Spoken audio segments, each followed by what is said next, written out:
जैसे आपको सही लगे।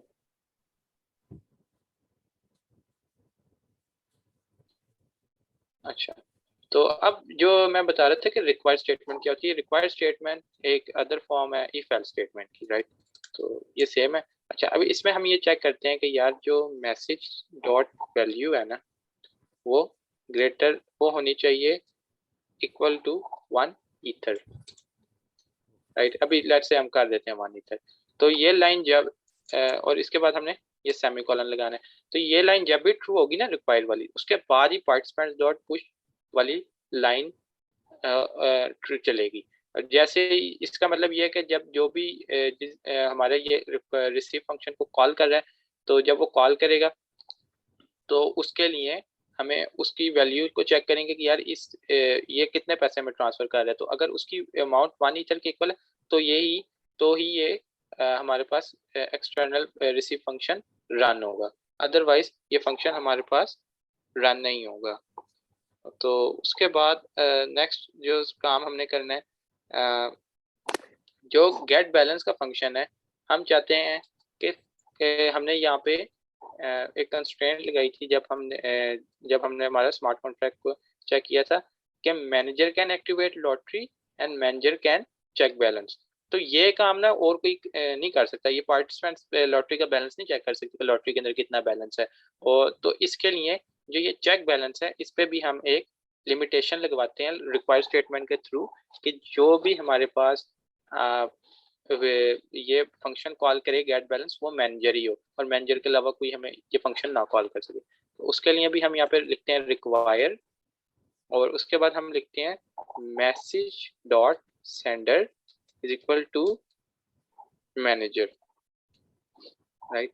तो मैसेज और सेंडर का मतलब क्या है? मैसेज और सेंडर का मतलब ये है कि ये वाला जो फंक्शन है, वो जो जो भी इंसान कॉल कर रहा है, मैसेज डॉट सेंटर वो हमें रिटर्न करके देगा कि ये फंक्शन कॉल कौन कर रहा है। और उसको हम चेक कर लेते हैं कि वो बे मैनेजर के इक्वल होना चाहिए, राइट। तो ये हमारे पास दो फंक्शन हो गए। अच्छा, अब इसके लिए ना अब ये तो हमारे पास दो फंक्शन हो गए। एक हमने मैनेजर सेलेक्ट कर लिया कि जो हमारा कॉन्ट्रैक्ट डिप्लॉय करेगा वो मैसेज मैनेजर होगा। फिर जो लोग रिसीव फंक्शन को कॉल करके जो भी हमें ईथर सेंड करेंगे, वो हमारे पार्टिसिपेंट्स की एरे में स्टोर हो जाएंगे, ठीक है। उसके बाद हमने ये एक गेट बैलेंस का फंक्शन बना लिया। इसमें हमने ये देखा कि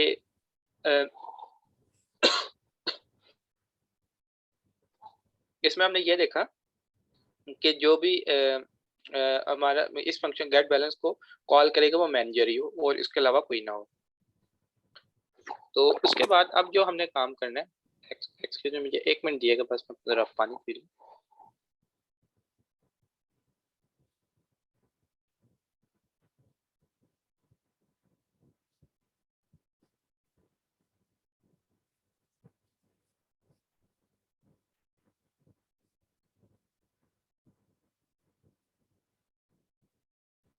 अच्छा, अब हमने क्या करना है कि हमने ना सिलेक्ट करना है जो भी पार्टिसिपेंट्स रजिस्टर हो गए हैं हमारे पास, उसमें से हमने एक रैंडम पार्टिसिपेंट सिलेक्ट करना है।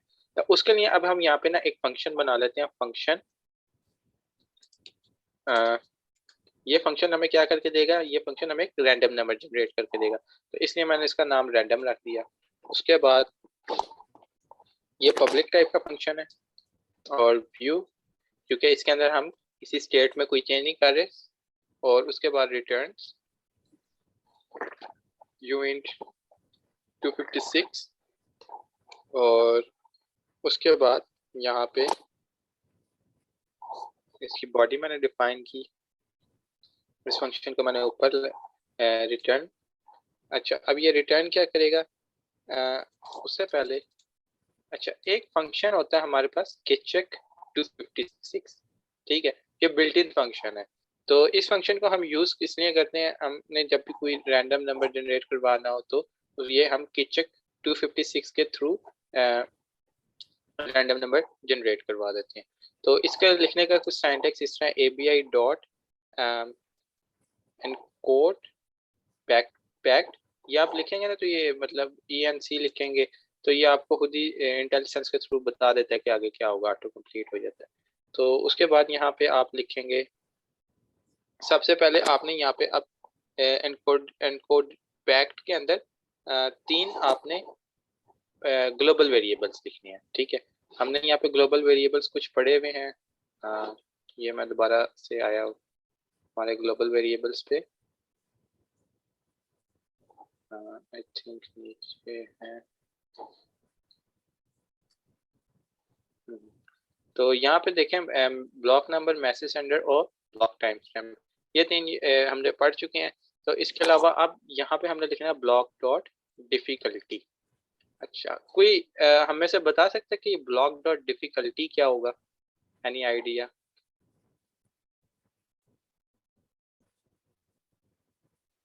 शारफ भाई, तारिक भाई, अब्दुल रहमान ब्लॉक भाई।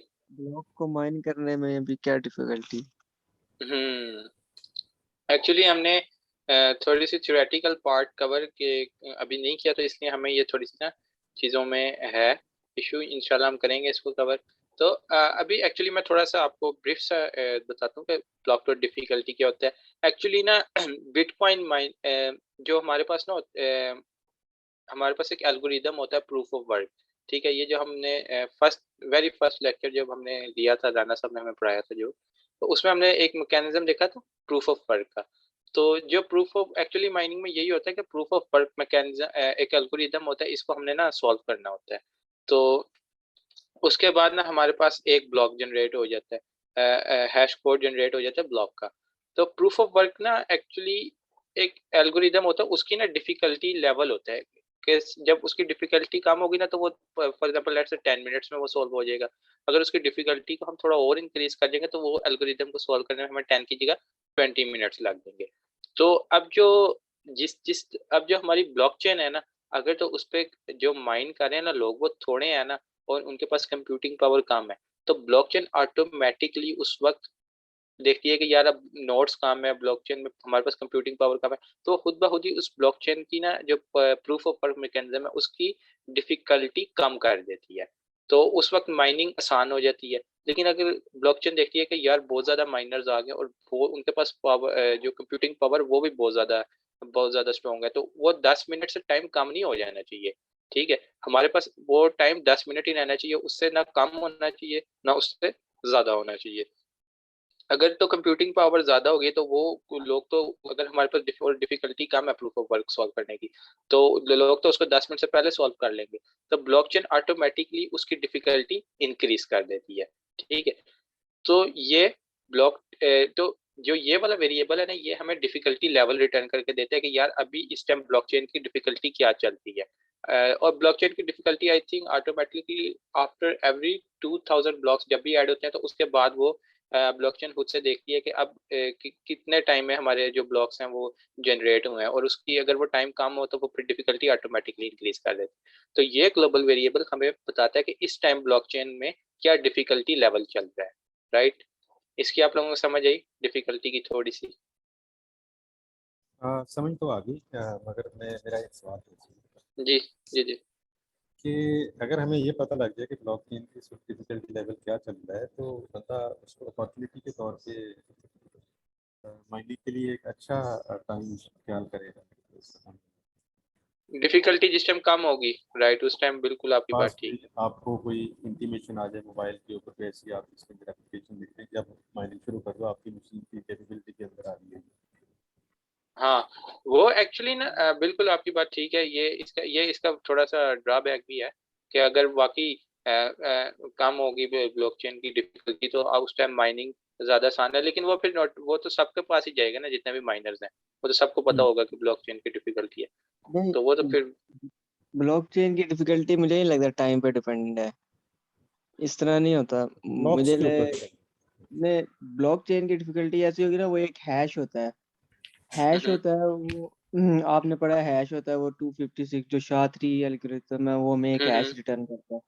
हम्म, तो अब सारे नोड्स क्या करते हैं, उस हैश को करेक्ट हैश फाइंड करते हैं। पजल्स तो यही होता है, जी मतलब कि जी। करेक्ट हैश फाइंड करते हैं इस ब्लॉक का। तो वो फिर सारे नोड्स वेरीफाई करते हैं, हाँ इसने करेक्ट हैश फाइंड किया, तो अब आप इसे बीटीसी की चेन में ऐड कर दें, इसके ब्लॉक को, इसको हम्म, इजाजत दे दें। तो हम्म, तो ब्लॉक डिफिकल्टी यही है कि ना वो हैश कम से कम होता जाता है, मतलब कि वो अब वो टारगेट हैश एक सेट हुआ होता है ब्लॉकचेन में, तो आपने इससे नीचे का हैश ढूंढना है, ठीक है। इसके इसके नीचे के हैश ढूंढना है, तो इसलिए डिफिकल्टी ज्यादा होगी। अब मिसाल के तौर पर अभी 10 चॉइसेस है, मैं आपके सामने 10 चॉइसेस रख दूं, आप कोई भी चूज कर लेंगे। अब मैं जब 9 चॉइसेस कर दूं, फिर देखें चॉइसेस कम होना शुरू हो गई हैं। तो यही सेम होता है इधर ब्लॉकचेन में हैशेस का। तो वो एक टारगेट सेट हुआ है, हैश टारगेट सेट हुआ हुआ होता है, तो उससे नीचे आपने गैस करना है, उससे ऊपर वाला हैश आपको नहीं चाहिए। तो इसलिए ब्लॉक की डिफिकल्टी टाइम के साथ इसके एल्गोरिथम ऐसा लगा है कि उसकी ब्लॉक की डिफिकल्टी ज्यादा से ज्यादा बढ़ती जाती है, इसलिए कंप्यूटेशनल पावर बढ़ती जा रही है। पहले मिसाल के तौर पर एक नोड अगर किसी ने 2010 में माइन करा तो उसको बीटीसी ज्यादा क्यों मिल रहे थे, वो ये था ऊपर डिफिकल्टी लेवल क्यों कम था, उसको हैशेस कम करना पड़ रही थी, मतलब कि उसे 1 सेकंड में ट्रांजैक्शंस कम करना पड़ रही थी। मेरे कहने का मतलब ये कि अब जिस तरह जीपीयू है वो 1 गीगाहर्ट्ज मतलब कि हैशेस जनरेट कर सकता है, मतलब कि उसकी कितनी प्रोसेसिंग पावर है। अब सीपीयू की अब देख लें तो वो 1000 मेगाहर्ट्ज है, तो जीपीयू की उसके मुकाबले में 1 गीगाहर्ट्ज है, तो वो इतने में इतने हैशेस गैस कर सकता है। तो अब अभी आप अगर ब्लॉकचेन में उधर चले जाए ना, तो वहां पर अभी आपको हैश की रेट मिल जाएगा कि अभी क्या हैश रेट चल रहा है। तो उसी तरह एल्गोरिथम की वो जो ब्लॉक डिफिकल्टी है वो भी ज्यादा बढ़ रही है। अब आपको बहुत छोटे से छोटे नंबर में आपको गैस करना है, तो इसलिए भी आपकी आपकी जो हैशिंग पावर है वो आपकी ज्यादा लगेगी, क्यों समझ गए। तो इसलिए फिर आप जीपीयू अपग्रेड से अपग्रेड करते जा रहे हैं। आपको उसमें लिए अब ब्लॉकचेन की माइनिंग के लिए एक और स्पेसिफिक उन्होंने जी हार्डवेयर बनाया, उसका नाम एक्सिस है, शायद नाम उसका भूला हूँ। एक सीपीयू है, जीपीयू और एक और है वेजिक्स के वी से नाम बनता है। वो स्पेशल ब्लॉक चेन की माइनिंग के लिए यूज हुआ है। वो अब 1 सेकंड में 1000 गीगाहर्ट्ज मतलब कि हैशेस जनरेट करता है वो 1 सेकंड के अंदर। तो वो अब देखें उसकी प्रोसेसिंग पावर कितनी ज्यादा है। तो ये है, इससे ब्लॉकचेन की डिफिकल्टी बढ़ती जाती है। वो टारगेट सेट हुआ था, हैश नंबर होता है, उससे नीचे आपको गैस करना है, उससे ऊपर नहीं गैस कर सकती। ये उससे रिलेटेड होता है, टारगेट हैश से रिलेटेड होता है, ये टाइम से रिलेटेड नहीं होता इसका। ओके ओके इन ने अब्दुलरहमान भाई, तो देखे ना पहले कम टाइम लगता था माइनिंग में, अब ज्यादा लग रहा है, इसकी देखिए ना वजह आपने क्या बताई? सर भाई, पहले मैं वही बोला ना, आपके पास हम्म, चॉइसेस ज्यादा थी हैश की, अच्छा ठीक है। अच्छा। अब आप अब अभी हाँ आप हैश देख लेना, मिसाल हम्म के तौर पर हैश स्टार्ट होता है 16 नंबर का हैश है, ठीक है, हम्म 16 बिट। अब आप देख लें, मैंने आपको टारगेट लग दिया 0 0 0। अब पहले जो हम्म 3 0 मैंने लगा दिया, समझिए आपके पहले 3 नंबर आपके 16 बिट से खत्म हो गए, वो आप गैस ही नहीं कर हम्म सकते। अब आपके पास पीछे कितने रह गए, 13 रह गए। देना आपने रहेगा। 13 में गैस करना है। अब मिसाल के आज का टाइम है, आज में चल रहे होंगे 0 0 0, 5 0 आ गए शुरू में, वो समझे खत्म हो गए, फिनिश हो गए। अब आपने इस टारगेट के अंदर, इस रेंज से अंदर आपने गैस करना है, तो रेंज कम होती जा रही है, तो इसलिए फिर हैशिंग पावर ज्यादा सही लगेगी। सही पहले आपका मैदान पॉइंट। मैदान हाँ बहुत बड़ा था, अब मैदान आहिस्ता आहिस्ता कम होता जा रहा है आपकी गैस का, तो फिर आपको गैस राइट करने में मुश्किल होता है फिर, ये राइट चीज। सही सही। आपकी बात बिल्कुल सेंस, बिल्कुल मेक सेंस आपकी बात और आ रही है। इसमें इसमें ये होता है ना, आप कहें जी अब मैं उस टारगेट से नीचे ही गैस करता जाऊं, एक मुझे हम्म हो जाता है ना, आप आपका सवाल है राइज होता है कि मैं मुझे टारगेट पता है तो मैं उस ऊपर वाला गैस ही ना करूं, मैं नीचे वाला गैस करूं, मैं क्यों हम्म ऊपर वाले में फजूल। तो आपने खुद पढ़ा है SHA-3 में, ब्लॉक माइन में, मतलब एवलांच इफेक्ट है, मतलब कि आप कुछ भी एक लफ्ज ऐड करते हैं तो हैश टोटली चेंज हो जाता है। तो आप ये गैस बिल्कुल। ही नहीं कर सकते कि मैं अगला जो हैश जनरेट करें वाकई उस टारगेट से नीचे होगा या नहीं। तो एवलांच इफेक्ट की वजह से ना आपकी कंप्यूटर पावर लगती ही लगती है, मतलब कि आप उस रेंज से ऊपर जाते ही जाते हो। अगर ये आपको हाँ पता चल जाए कि मैं उस टारगेट से नीचे ही हैश मतलब कि मुझे ये डालने से मुझे मिल जाए, तो फिर ब्लॉकचेन काम ही मतलब कि वो राइट। हैक हो, ये है। तो एवलांच इफेक्ट की वजह से ये सवाल मतलब कि ये इस सवाल का आंसर यही है कि एवलांच इफेक्ट है, अगर आप कुछ भी एक नंबर डालते हैं ना, हैश टोटली चेंज हो जाता है, टोटली। तो आपको वो नहीं पता कि ये टारगेट से अबव हैश गैस किया है इसने या टारगेट से नीचे आएगा है। तो वो यही है, वो लगे रहते हैं कंप्यूटेशन पावर में, लगे रहते हैं। जिसने टारगेट से नीचे हैश गैस कर लिया बंदे को, वो पजल सॉल्व उसने कर लिया, तो फिर उसको इजाजत मिल जाता है आगे वही सारा प्रोसेस।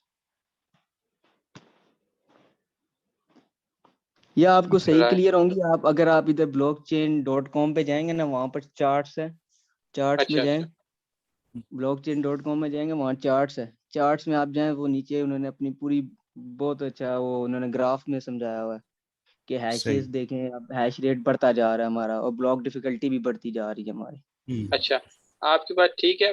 मैंने मैंने ना कुछ इस पे थोड़ी जो मैंने देखी थी ना, एक दो आर्टिकल देखे थे, एक दो वीडियो देखी थी।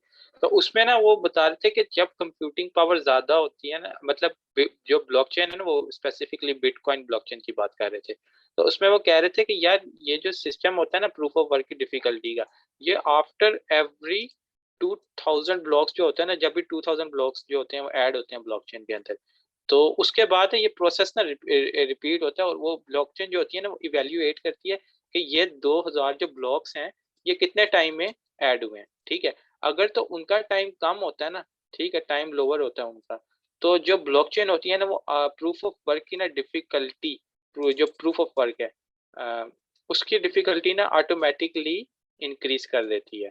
ठीक है, और अगर ब्लॉक प्रूफ ऑफ वर्क की डिफिकल्टी जो होती है ना वो इंक्रीज कर देती है। तो अगर जो ब्लॉकचेन देखती है ना कि 2000 ब्लॉक्स का जो टाइम है उसका टाइम बढ़ गया है, ठीक है, अब 2000 ब्लॉक्स उसने देखे कि 2000 ब्लॉक्स ऐड हो गए हैं, और उसका टाइम जो है ना वो इंक्रीज हो गया, कि मतलब पहले फॉर एग्जांपल लेट से 2000 ब्लॉक्स को ऐड होने में फॉर एग्जांपल लेट से 30 मिनट्स लग रहे थे, और अब ब्लॉकचेन को 30 मिनट्स की जगह 60 मिनट्स लग रहे हैं। ठीक है, 2000 ब्लॉक्स को ऐड करने में।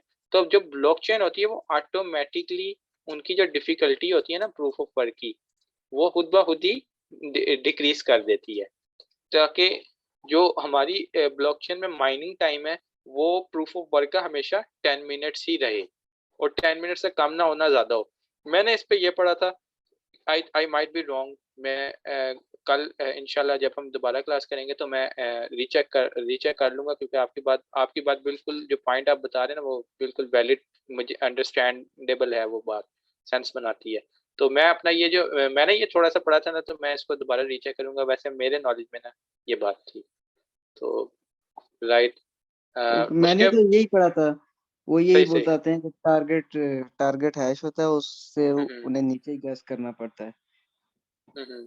लेकिन मैंने आई डोंट थिंक सो कि यार हमारे पास जो हैश या नंबर ऑफ हैशेस इतने लिमिटेड हैं कि वो मतलब हैश खत्म हो जाए, तो इस तरह तो फिर आई डोंट थिंक सो कि थोड़े टाइम बाद हमारे पास तो सारे हैश ही खत्म हो जाएंगे, फिर तो पूरी ब्लॉकचेन ही रुक जाएगी, क्योंकि नहीं हैश नहीं, अगर खत्म हो ब्लॉकचेन नहीं रुकती, वो एल्गो ऐसा बना हुआ है, पर वो हैश एक टारगेट सेट हुआ था, टारगेट से नीचे आपको राइट गैस राइट राइट, वो तो आपकी बात मुझे वैलिड नजर आ रही है। सही। यही है। तो आई थिंक बाकी इसको आपकी फिर बात शायद रीसेट होता हो ऐसा, पर मुझे हम्म, नजर नहीं आ रहा, ये मैं अभी वही ग्राफ खोल के बैठा हूँ, तो नेटवर्क डिफिकल्टी ना बढ़ती जा रही है। अच्छा, अब मुझे आप इसका नहीं- लिंक भी शेयर कर दिएगा, हम सारे इंशाल्लाह देख भी लेंगे। तो मैं भी आपको फिर कल ओके दोबारा इस पे देख ओके डिस्कस कर लेंगे, राइट। तो आई थिंक ओके। इसको यहीं तक रखते हैं, हमारा टाइम पूरा हो गया। हम्म। अच्छा, दोबारा ये से जो हमने कोड लिखा है ये सेव रहेगा, कल भी हम खोलेंगे तो आ जाएगा? तारिक भाई, वैसे तो सेव रहता है, लेकिन अभी थोड़े दिन पहले ना मैंने किया है, उसको रीलोड किया ना अपने ब्राउजर को, तो पीछे के अच्छा अच्छा। 15-10 दिन तो सेव रहा, लेकिन कल मैंने रीलोड किया तो वो पीछे मेरी सारी फाइल लोड गई, वो जितने हमने अच्छा वो अच्छा। किए थे ना सेशन तो सब नहीं वो सर, हो गया। इसके सर भाई आप ब्राउजर क्लोज करेंगे, ये कोड उड़ जाएगा सर। अच्छा, तो इसका फिर क्या तरीकेकार है? ये इसको आप आप लिख के ना लोकली सेव करके रखना। लोकल अच्छा, सेव कर लें किसी नोट पैड में रख। आई सी, ठीक है। या इसको समटाइम्स तो गिटहब रह पे जाता है, फैल लेकिन दे? हाँ गिटहब पे कर लें पुश, यहाँ से आई थिंक गिटहब का ना ऑप्शन देता ही है कोई यहाँ ऑप्शन से। है, हाँ ये सामने ही है ना, तो गिटहब पे फेंक देते हैं, हाँ ठीक है। हाँ, तो इसको यहाँ से कनेक्ट करके ना सेंड कर या दो। तो चलिए जी, अच्छी बात है। वही। Yes.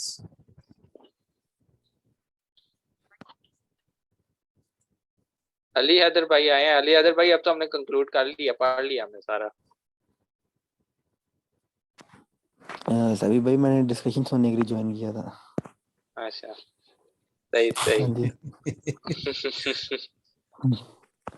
एक्चुअली मैं ब्लॉकचेन नहीं कर रहा ना, इस वजह से मैं डिस्कशन सुननी थी, इसलिए मैं एंड पे ज्वाइन कर लेता हूँ। अच्छा अच्छा सही हाँ सही, जी। कोई बात नहीं।